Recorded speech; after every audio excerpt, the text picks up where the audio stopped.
Hello, everyone. We're going to go back over Algebra 1, and this is going to be in Module 1 or Unit 1, and Lesson 1 was the introduction of all the vocabulary. So now we're going to get into some of the teaching. First, though, we want to review some things you should know. The first thing you should know is order of operations. Now, what order of operations tells us are the things that the order in which we're going to do a math problem. So you have to do it in a certain order in order to get the correct answer. If it was just all willy-nilly and we got to do whatever order we want, we could come up with everyone who you could give 10 people a problem, and if it's complicated enough, you would come up with 10 different answers if there was no particular order they were asked to do it in. So we have a particular way of completing the problem so that we can all get the right answer. And that way is called the order of operations. Some people know it as PEMDAS. That's a way to help remember what it is. So P stands for parentheses. Anything that's going to be inside of parentheses is going to be done first. Now this one we talked about when we talked about vocabulary. Sometimes with math, there's some magic happening, some things disappear, right? Well, sometimes when you have a fraction like x plus 1 over 3, there are parentheses here. You just don't see them. Math is doing its magic and it made them disappear. So you have some implied parentheses anytime you have a fraction. Any operation that's done in the numerator or the denominator is considered to be inside of parentheses. So you cannot separate this x plus 1 out. Let's look at it this way. If it was x plus 6 over 3, you couldn't separate this out and do like 6 divided by 3, but then forget about the x over the 3. The x plus the 6 are one unit because they're stuck inside some implied parentheses. Okay, so this does not equal x plus 2. 6 divided by 3 is 2. That would be wrong, so wrong, okay? This could equal, it could equal x over 3 plus 2, okay? So there are definitely just some rules that we need to follow, so parentheses. The next one we have here is exponents. Now, we should be familiar with what an exponent is. 3 to the power of 2. Or 3 squared. This 2 right here is an exponent. Anytime you see an exponent, that's going to be done on this step. In addition to that, what undoes exponents? Well, radicals undo exponents. So if we have the square root of 4, we're going to complete that in the same step that we do exponents. And logs, which we're not going to get to this year, will also be completed during this step. Multiplication and division. Now, this is where sometimes people get a little bit tripped up because you need to do it in the order in which it appears, which means from left to right. Okay, you can't pick and choose which one you're going to do if it messes with that order, if it's going to change what the answer possibly could be. So you have to do it in the order in which they appear. Same with addition and subtraction. Addition and subtraction needs to happen in the order in which it appears, so left to right. So that means there's a possibility that you'll have subtraction or division happen before the multiplication or addition. If it's something like 3 over 2 times 5, okay? Following the order of operations, we are supposed to do the division first before we do the multiplication, okay? Now, when you're completing standard basic math, you're going to follow this order in a downward pattern, okay? You start with the parentheses and you work your way to the addition and subtraction. However, when we're doing algebra, remember we said the definition of algebra was a special branch of mathematics where we use letters as placeholders for unknown values, okay? So you have something like 3x equals 12. Well, I'm sure you're smart enough to be able to just look at that and figure out what x is. But what we have to do is we have to let this x reveal itself. It wants us to find out. It wants us to know the answer. All we have to do is undo it. So in order to undo things, you have to move up the scale. Let's say instead of 3x equals 12, let's say 3x plus 2 equals 14, right? So when you're doing it this way, instead of starting with parentheses and then exponents and then multiplication and going down, we're going to undo it by going up.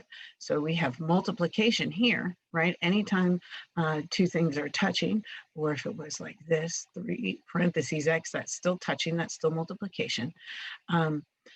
So we have a multiplication and we have an addition. So what are we going to do first? Well, if we're undoing this, then we have to go up. So we're going to undo the addition first, okay? You cannot undo the multiplication until you undo the addition or subtraction. And you undo it by doing the opposite, right? So you're going to be left with 3x equals 12. And then to undo the multiplication, you divide by 3. Okay, and so x equals 4. So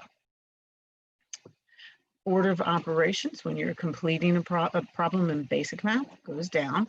When you're undoing problems, trying to find solutions, get answers to missing values or variables, you're going to go up. So we have here an order of operation example. 1 plus 3 times, remember there's an implied times right there, 9 minus 2 minus 3 to the power of 3, or 3 cubed. All right, so I believe I have this all typed out so you don't have to look at my handwriting. So the first thing you're going to do is simplify what's in the parentheses. So it's going to end up as, we're going to do this 9 minus 2 became 7 right here. And then you're going to do the exponent. So the 3 cubed becomes 27. Remember a cube, this is not 3 times 3. That is not what 3 cubed is. It does not equal 3 cubed. What 3 cubed is 3 times itself 3 times. Okay, so many times I see people who would just do this as 2 times 4, but really you have to remember it's 2 times itself 4 times. So it equals 2 times 2 times 2 times 2. It's so easy that it's easy to forget. So you have to pay attention to the details. Most people know what they're doing in math. It's the details, the small little things that get them tripped up. So you know what you're doing, but you just go on autopilot and you plug stuff into your calculator and you see the number 3 and 3. So you're just going to type in 3 times 3. You stop. You have to think about it. You have to process it, okay? All right, so then the next order is multiplication and division from left to right. So we only had that one multiplication here, which is 3 times 7. So it became 21. And then addition and subtraction from left to right. So we're going to do 1 plus 21 first and then subtract 27 and we get -5. Now in 9th grade in Algebra 1, you are allowed to use a calculator. So you could enter all of this into the calculator and go straight to the answer. However, it's important to know order of operations because that's how you're going to undo your algebra, by going in the opposite direction. So order of operations is imperative for you to understand. All right, evaluating algebraic expressions. Now, this was not in our vocabulary, but it is a word you need to be very familiar with. To evaluate something in algebra means you're going to be given a number to input for the variable, and then you just solve the problem. It's one of the easier things in math, well, in algebra. So here we have evaluate 2x plus 3 when x equals 4. So what you do is you plug in the 4 where the x is.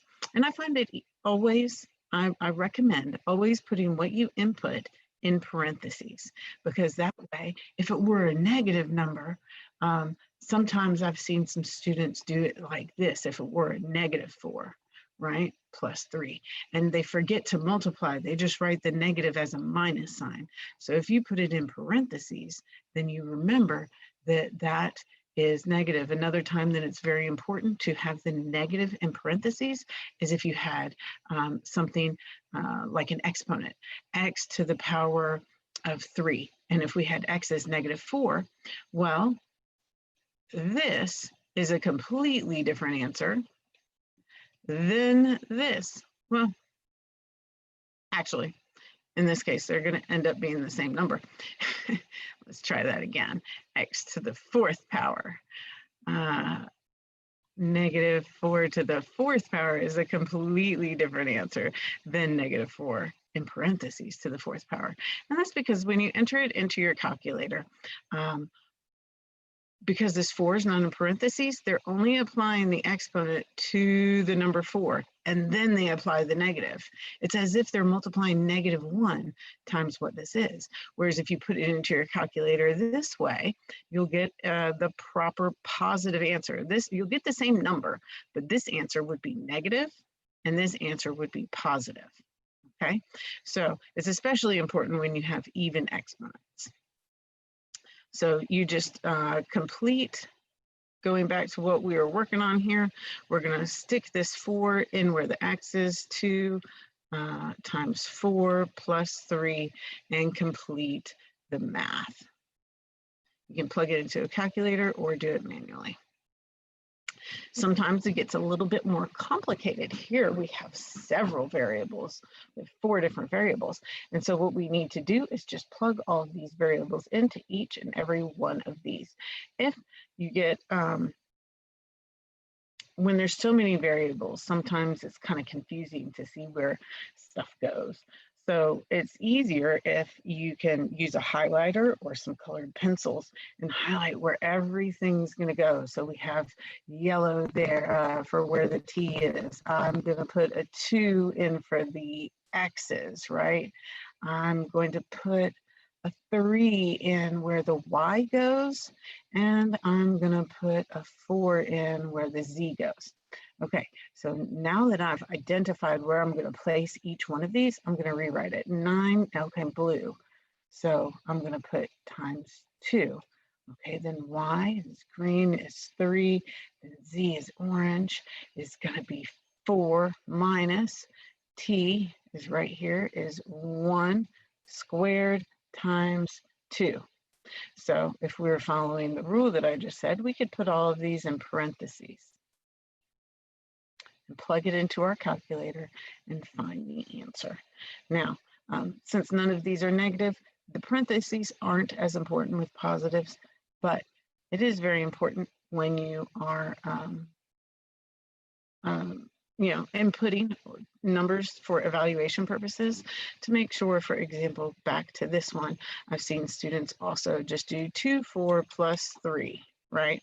And then they read that as 24 plus 3 because the x is right next to the 2. So you have to make sure if you're not going to use the parentheses, you have to put a times symbol in. And remember, in algebra, we use the multiplication dot as the times symbol instead of an x because we use x as a variable so often. Now, we mentioned in vocabulary that math is a new language for us, right? And we need to be able to translate between English and math. So there's some key words. It's not a one-to-one translation, meaning there's only one word that tells us what to do to add.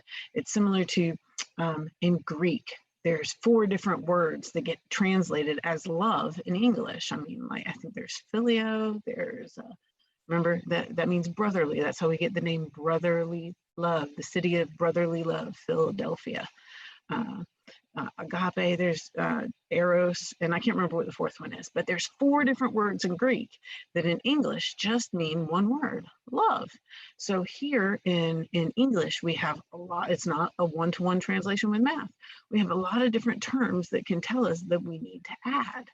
So some of those are sum. If you're asked to find a sum, that means to put it together. Now you can be asked to find a sum of a positive and a negative number, which will, you should know, will end up being a subtraction problem, right? But sum is you're joining things together, right? Add 2, more, that makes sense, 5 more than 2, plus, increased by, all together.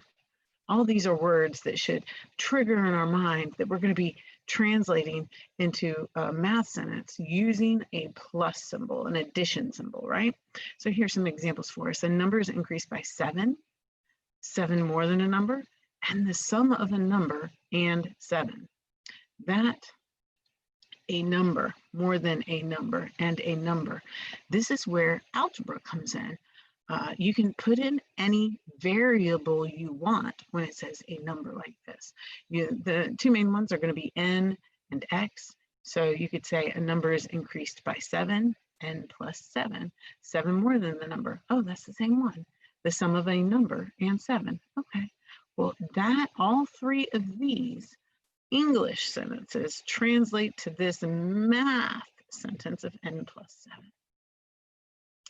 7. Subtraction is minus, less than. If you notice, this one has an asterisk.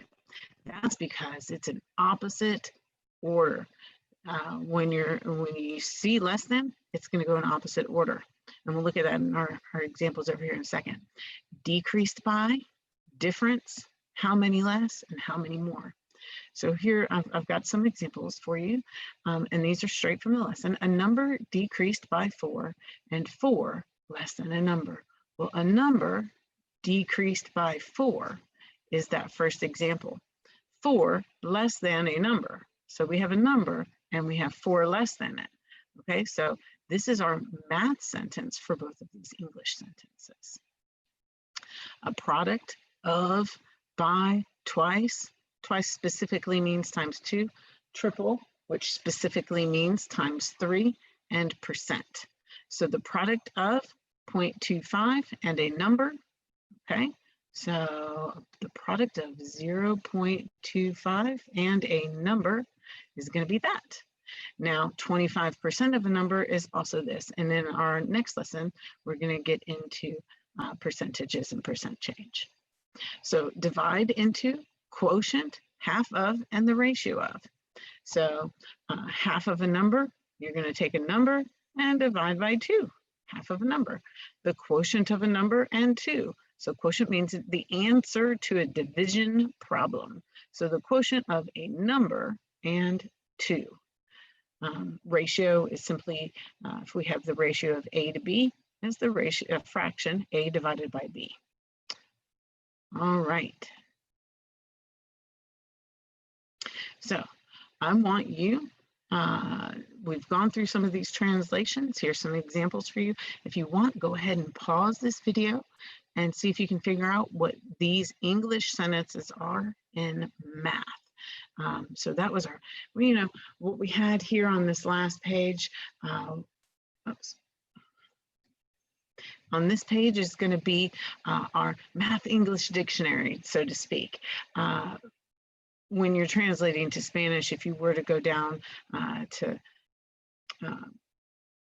Argentina, say, and you couldn't speak the language, you'd be carrying around, well, back when I traveled, it was an actual book, but now it's probably on your phone or whatever, a Spanish English dictionary where you could look up the word in English and it would tell it to you in Spanish. So this is our version of the math English dictionary.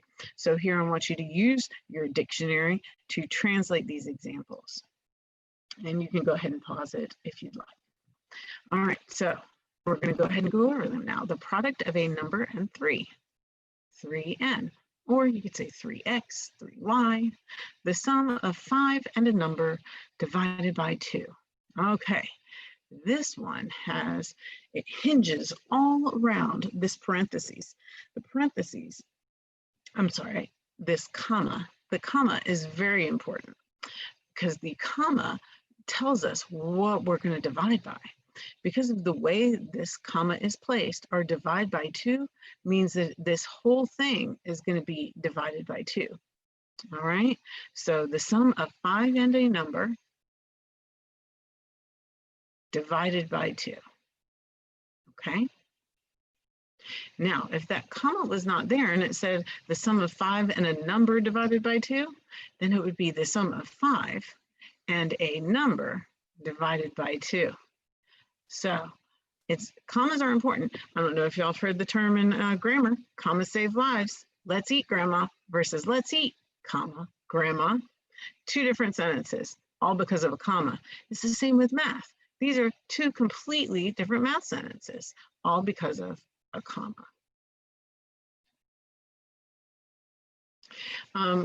So when you're translating with math, it becomes particularly important when you get into word problems. So those were easier word problems because you just literally had to write a math sentence. It was pretty verbatim.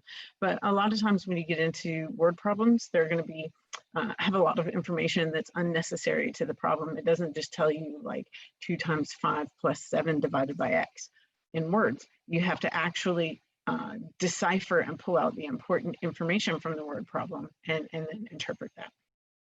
So we'll get into some of that later. Consecutive integers.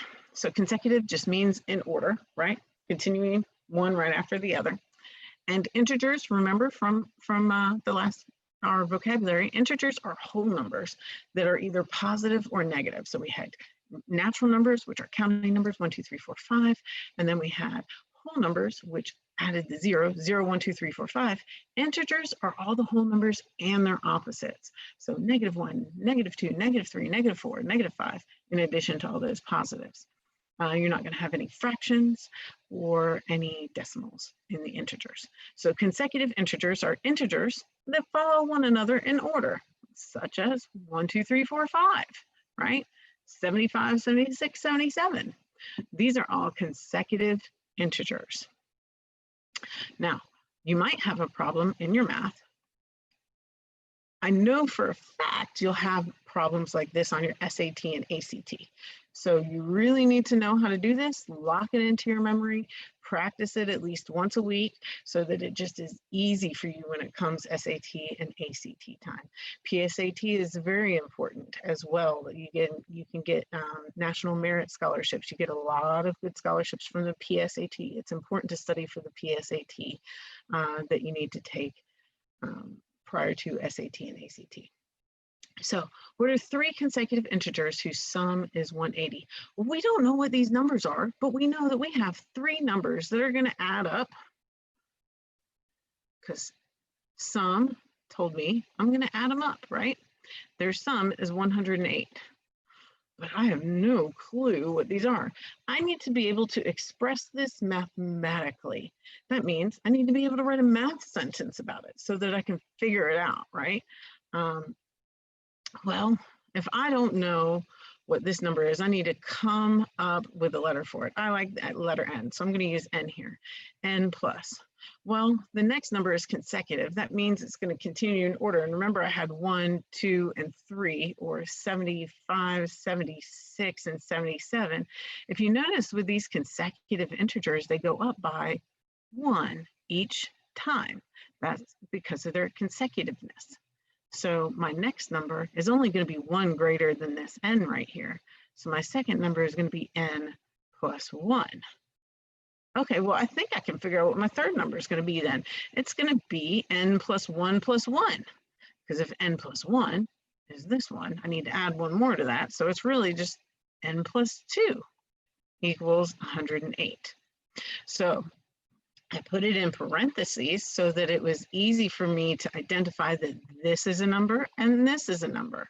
So I've got number 1 is N, number 2 is N plus 1, and number 3 is N plus 2, because I'm looking for 3 numbers, right?